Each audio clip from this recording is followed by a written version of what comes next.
Today we're installing our body mount relocation kit on our 2nd gen All-Pro Tacoma. This kit is useful if you need clearance for larger tires, as it relocates the body mount completely behind the firewall. So the first step is you're going to want to take your tire off just to gain additional clearance to the body mount. For the next step, we're going to remove the floor mat so we can gain access to the trim panel and the kick panel. We're going to need to remove these so we can gain access to the body mount bolt to loosen it. The trim panel is held in place with snaps. To remove it, you're just going to need to pull up. Next, you're going to need to remove the plastic nut holding the kick panel on, and then you can pull the kick panel off. After you've removed the kick panel, you can now pull the carpet back so that you can gain access to the rubber plug covering the body mount bolt. To remove this plug, simply pop it out. To remove the body mount bolt, you'll need a 19mm socket on the head of the bolt and a 17mm wrench for the nut on the bolt.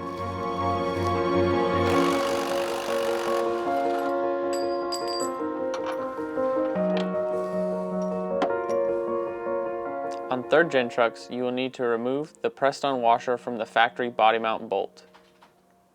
After you have removed this washer, you can tack weld it onto the supplied body mount bolt. This washer aids in the installation of the body mount because it locks into tabs on the body. It should look something like this. Since this truck already has a body mount chop kit installed, we can't show you footage of clearancing the firewall, but here's some footage from our 3rd gen Tacoma, which is very similar. I will now mark the fender weld to be cut.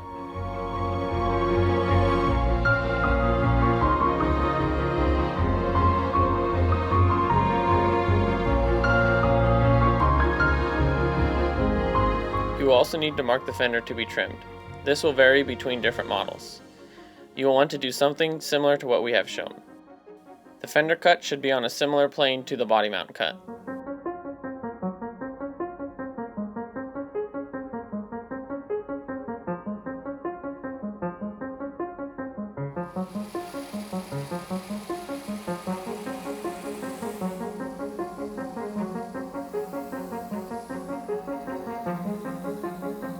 The pinch weld should also be bent over. To do this, cut the pinch weld as shown, being careful not to cut through the firewall, and hammer over.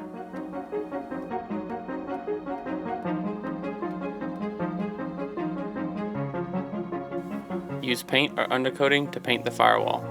The next step is going to be removing the body mount.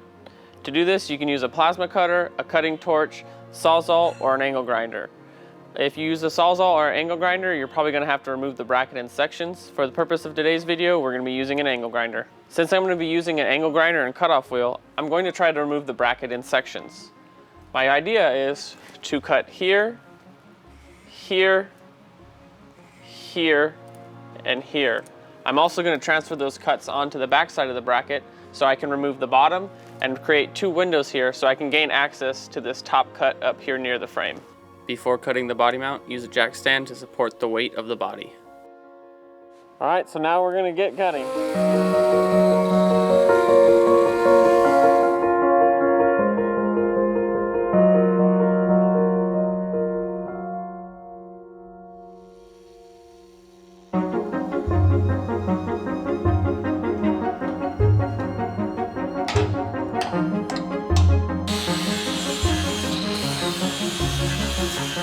When you're done grinding, you can go ahead and put the body mount bolt back through the hole. Try and get it in the center of the hole, as the hole is quite oversized. Then you're going to want to use 1 bushing and the body mount bracket. Slide that through the bolt.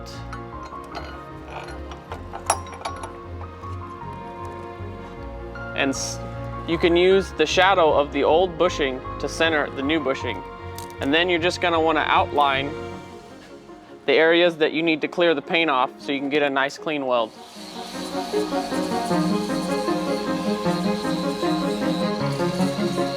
Once you're done cleaning the paint off the frame, you can go ahead and slide the upper body mount bushing, the body mount relocation bracket, the lower bushing, the washer, and the nut over the body mount bolt, and use the nut to secure it in place.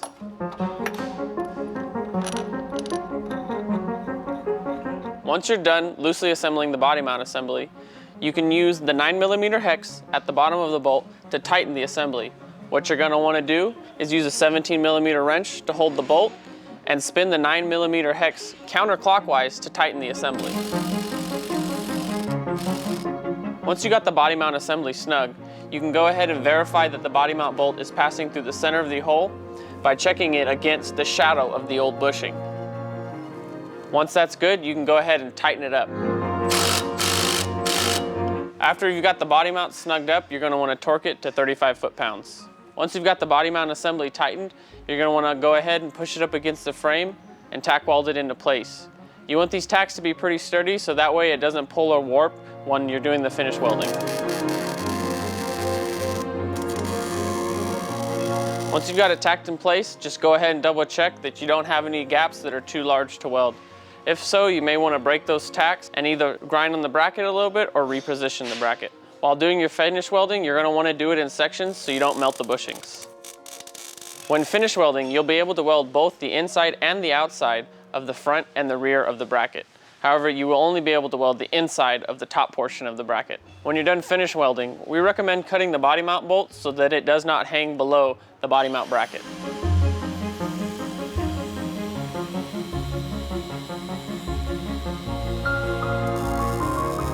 Once you finish welding and the welds have cooled off, you can go ahead and cover the bare metal with some paint.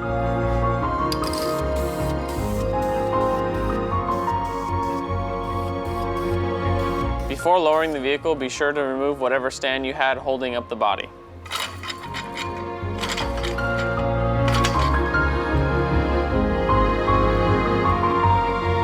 Once you're done with the body mount, you just got to replace all the interior components, starting with the rubber plug.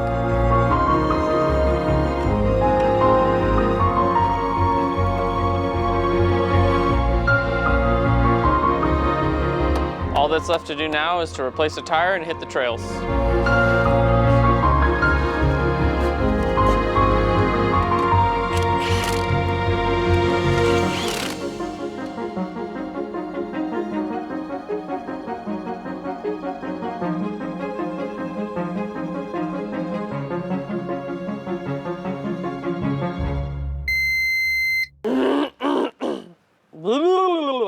Let me do it again because I kind of paint the professional videoer. Like, I have it and it doesn't work. Body mount chop, body mount, body mount, body mount, body mount.